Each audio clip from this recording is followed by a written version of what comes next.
RCB match ಬೆಂಗಳೂರಲ್ಲಿ ಆಗ್ಬೇಕಾಗಿತ್ತು. ನಮಗೆ ಅನ್ಯಾಯ ಆಗಿದೆ. ರಾಜಕಾರಣದಿಂದ ಅವರು ಅಲ್ಲಿಗೆ ತೆಗೆದುಕೊಂಡಿದ್ದಾರೆ. ಈಗ ನಾನು ಹೆಚ್ಚಿಗೆ ಏನು ಮಾತಾಡೋದಿಲ್ಲ.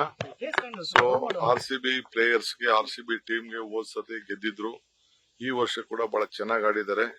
On behalf of the fans of Karnataka, fans of RCB, Karnataka ರಾಜ್ಯದ ಪರವಾಗಿ, ಸರ್ಕಾರದ ಪರವಾಗಿ ಅವ್ರಿಗೆ ತುಂಬ ಹೃದಯದ ಯಶಸ್ಸಾಗ್ಲಿ ಅಂತ ಹೇಳಿ ನಾನು ಹಾರೈಸ್ತೀನಿ. ಆರ್ಸಿಬಿ ಮ್ಯಾಚು ಬೆಂಗಳೂರಲ್ಲಿ ಆಗ್ಬೇಕಾಗಿತ್ತು. ನಮಗೆ ಅನ್ಯಾಯ ಆಗಿದೆ. ರಾಜಕಾರಣದಿಂದ ಅವರು ಅಲ್ಲಿಗೆ ತೆಗೆದುಕೊಂಡಿದ್ದಾರೆ. ಈಗ ನಾನು ಹೆಚ್ಚಿಗೆ ಏನು ಮಾತಾಡೋದಿಲ್ಲ. ಸೊ ಆರ್ಸಿಬಿ ಪ್ಲೇಯರ್ಸ್ಗೆ, ಆರ್ಸಿಬಿ ಟೀಮ್ಗೆ ಹೋದ್ ಸತಿ ಗೆದ್ದಿದ್ರು. ಈ ವರ್ಷ ಕೂಡ ಬಹಳ ಚೆನ್ನಾಗಿ ಆಡಿದ್ದಾರೆ. On behalf of the fans of Karnataka, fans of RCB, Karnataka ರಾಜ್ಯದ ಪರವಾಗಿ, ಸರ್ಕಾರದ ಪರವಾಗಿ ಅವ್ರಿಗೆ ತುಂಬ ಹೃದಯದ ಯಶಸ್ಸಾಗ್ಲಿ ಅಂತ ಹೇಳಿ ನಾನು ಹಾರೈಸ್ತೀನಿ.